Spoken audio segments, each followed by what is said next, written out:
Hello and welcome guys. Now in this video we will be learning about hyperparameter tuning, what it is and why there is a need of this tuning methods.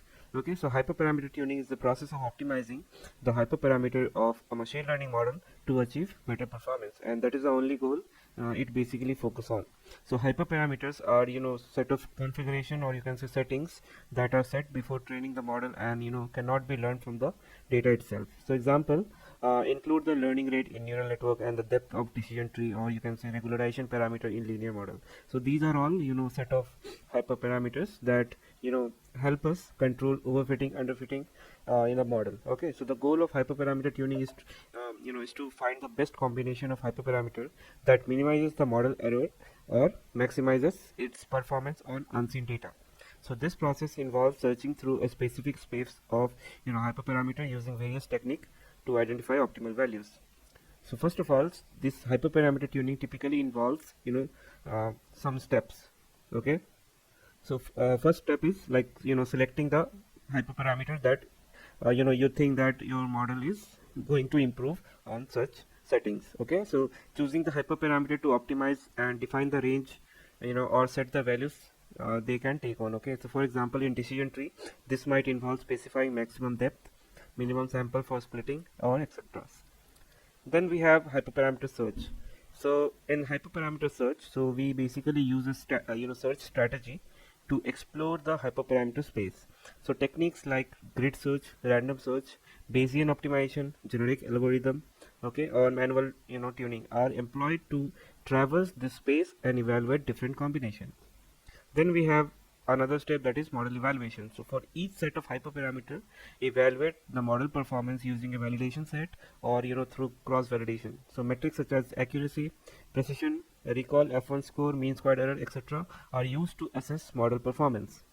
Then selecting the best hyperparameter is a step where you will identify the hyperparameter combination that yield the best performance metric on the validation set, and this set is often selected as the final set for the model. So the model validation part will validate the model with the selected hyperparameters using a separate test set to ensure its generalization and model performance on unseen data.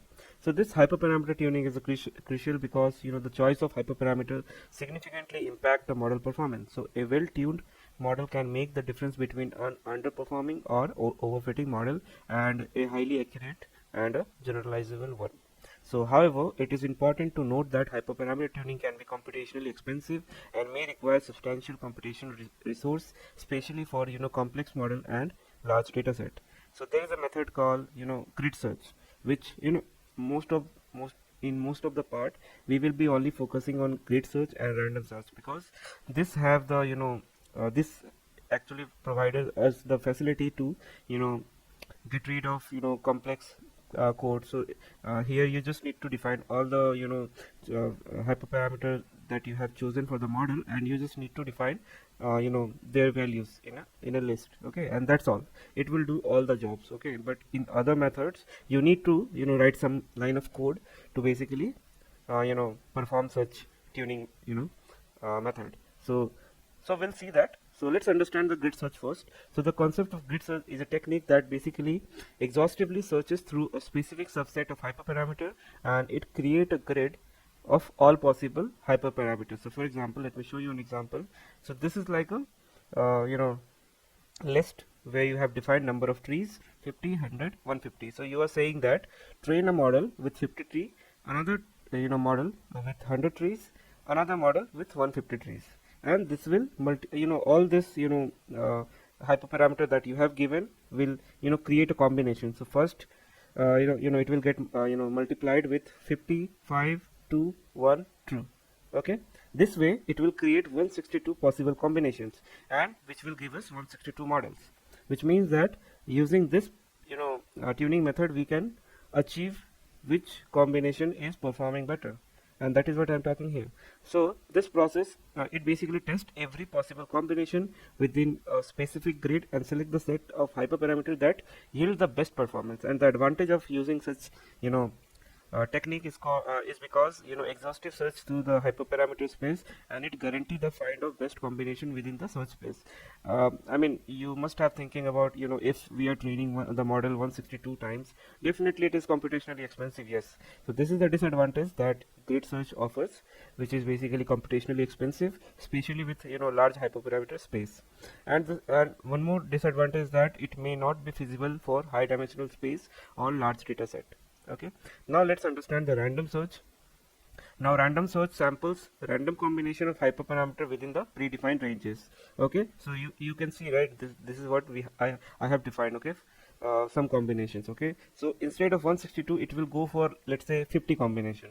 Not all it will go, it will randomly choose 50 to 60 combination. I'm just just telling, but this is how it takes. Okay, well, suppose 60 combination it has randomly selected, and based on that it will give us set of parameter which are performing good. Okay, so now, so what is the process? The process is, instead of exhaustively searching through all combination, it randomly select a specific number of combination to evaluate. Now advantage is again, so this will be less computationally intensive compared to grid search. Now it is effective for high dimensional hyperparameter space. Disadvantage is, it might miss some optimal configuration if not sampled properly. Like I told you, it will randomly select some of the combination, but it is also losing some of the combination that we think it could have performed well, but since it's random in nature, it has selected the one which is not good in with respect to performance. So that could be one of the disadvantages. Now let's understand Bayesian optimization. What is it? So this Bayesian optimization uses probability distribution to model the relationship between hyperparameters and model performance. So it starts by building a probability model of the objective function and updates the model with the evaluated set of hyperparameter. It then selects the next set of hyperparameter based on this model to improve performance. So advantage would be, it is efficient for high dimensional feature space, where you have a large data set, and it only requires few iteration compared to grid or random search. But disadvantage is that it can be complex to implement, like I mentioned in the start of the video. Then the performance heavily relies on the choice of model and acquisition function, and that can be sometime hectic. Now let's understand genetic algorithm. So genetic algorithms are inspired by the process of natural selection. So they involve a population of possible hyperparameters set using operation like mutation, crossover, and selection.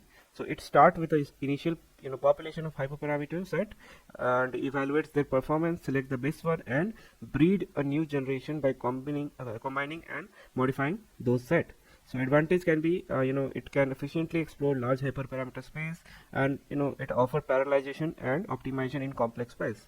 Disadvantage is that, obviously, I mean, if it can explore high dimensional space, then computationally expensive it will be, because multiple generation and evaluation, and tuning the algorithm parameter itself can be challenging in such cases. Okay, and the last one is manual tuning. So what is it? So this manual tuning involve adjusting in hyperparameter based on domain knowledge or experience or intuition you have. Okay, so let's say you are manually doing all the jobs. So let's say for n estimator you have chosen 70, max depth you have chosen 10, and all the other parameter you have chosen manually, and you are noting down all the iteration and noting the performance, and that is a manual process. But we will not be doing that. Okay, because we already have automated method that help us do such thing without wasting some time, most of the time noting down all the performance report. Now the advantage will be, it will be quick and straightforward for experienced practitioner, because not every time we go for it, because like I told you, it you have to spend some time configuring the setting, and it take time to get the result. Then it is not disadvantage is that it is not scalable for optimal or complex set of hyperparameter space, because you need to choose every time, and that is the problem, right? And each like I just told you, each technique has its strength and weaknesses. Okay, and the choice often depend on computational resource, time constraints, and the complexity of the problem. So practitioner of use a combination of these techniques to efficiently tune hyperparameters and find a good balance. So like I told you, so suppose you are training on a hyperparameter and you are using grid search to find the best possible combination. So what you will do, you will select the hyperparameter that you want to tune on. So let's say these are the 5 parameters, okay, and then you will give a list of values to each of the hyperparameters. So for example, here I am setting 50 trees, 100 trees, 150 trees, max depth 5, 10, 15, and all the other hyperparameter with their set of values, and that's all. You will be writing one line of code to basically go through this set of parameter and create the possible combination, which will be 162. So if you multiply 3 into 3 into 3 into 3 into 2, you will get 162 possible combination. So you are creating 162 models, and out of that 162 model, grid search will give you the best, the best one it has found. Okay, and let's see the implementation in code, so you will understand how we implement such a good technique to find out which set of parameter performing good on this model. Okay, so see you guys on the next video in the implementation part. Thank you.